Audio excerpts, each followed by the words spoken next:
In our last series, we talked about going through all kinds of various trials. And maybe you've reached some of those points where you're like, I want to grow, I'm ready to do this, I'm ready to engage, all that great stuff.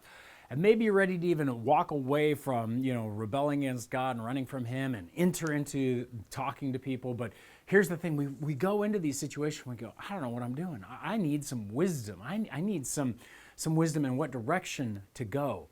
And here's the beauty. James gives us some answers. When we've come to the end of our rope, when we realize we need some wisdom, James tells us in his letter to the church, if any of you lacks wisdom, let him ask God, who gives generously to all without reproach, and it will be given him.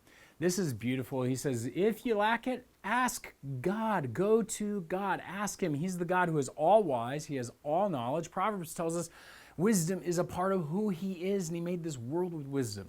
And He's going to give it to you.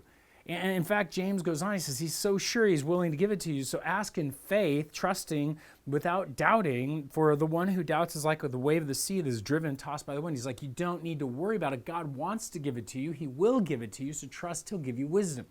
And this echoes Jesus. You see, Jesus tells us to ask.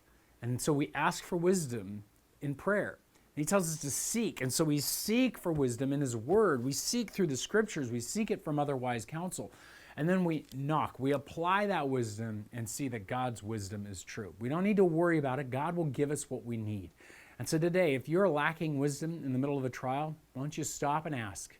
Start to seek. And then knock as you get it. God will give it to you. Trust Him 100%. It's coming.